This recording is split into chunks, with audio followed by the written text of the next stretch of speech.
are going to go over for our patients how to do a correction for their SI joint. So this is the pelvis, okay? So on the back, we have our sacrum, okay? Tailbone's down here, and then we have like the lumbar spine and up.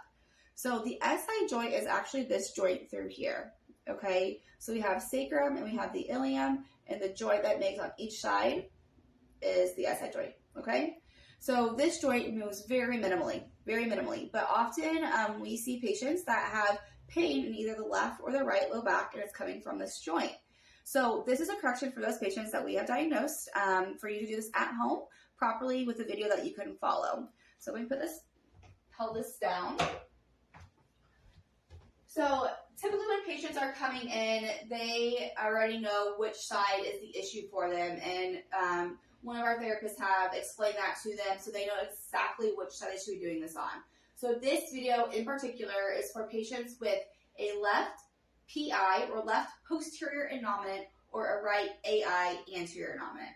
So this is specific for patients, and you will be told which one to do. So go ahead, what I'm going to have Kyla do, go ahead and bridge up, lift your butt up for me, come down, and straighten those legs out. So what we can expect for a patient that has a left PI and some pain, typically more probably on the left side, is that their left leg, if we go down to the ankles, is actually going to look a little bit shorter. And then if we check at the hip bones, so I'm going to check here, to be a little bit higher, closer towards her head. So if I come up the ankles to look, what I would expect to find, I would take my thumbs, put them right underneath the inner ankle bones, and try to line them up. Ideally that they're lined up equally, but if it is a left PI, the left leg is going to be actually lifted that way more, so it's going to look like this leg is shorter. So how we correct this, bend your knees up. At home, you can just use a cane, a broomstick, whatever you have, and we are going to put it underneath the right leg, and I'm going to straighten out her left just a little bit, and over the left leg. She is going to gently, 25%, push down with the right into the cane and up with the left. So go ahead and gently push, 2, 3, 4, 5, 6, and relax. And then I'm just going to kind of bring her left leg up a little bit, her right leg up a little bit higher. Go ahead again, gently push for 6 seconds, about 25% push, 5, 6, and relax. And we'll go again here and push. So up with the left, down with the right, and relax. And normally recommend doing this 4 times. So last one, push, 6, and relax. Good. So now she's going to bring her legs up so they're equal. And she's going to follow this with 10 knee squeezes, either against a pillow or a ball. So I'm going to put this here. She's going to squeeze her knees in against the ball, 3-second holds, 10 times. And I do want to check with her, we do this in the clinic, but is this causing any extra pain in your low back? No. Perfect. So go ahead and do 10 of these. Let me know when you're done. All right, she's done 10, we'll say. And then we'll go ahead and take the ball out. And we will bring the knees out.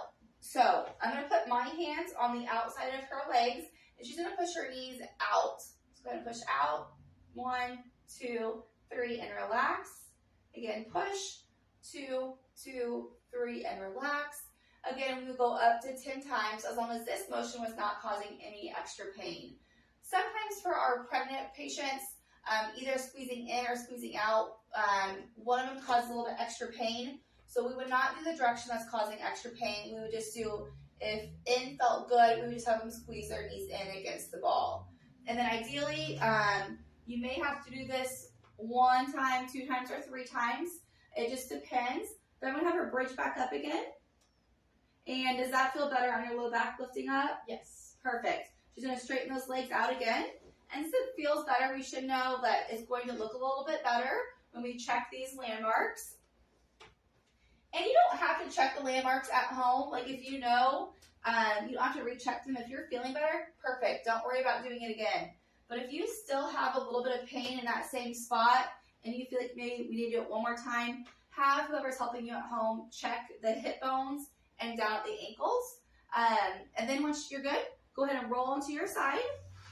Log rolls, what we like to see. Legs down. Push up with those arms and sit up. Perfect. Make sure you're not dizzy. And then stand up and walk around a little bit to make sure that it's feeling better. But this exercise does not need to be done every day. If you do it daily, you could actually end up affecting the other side. So just do it as needed. If you are getting pain, specifically like right here or right here, either one of those sides. And again, you need to make sure your therapist has told you which side it is and which video of these is appropriate for you.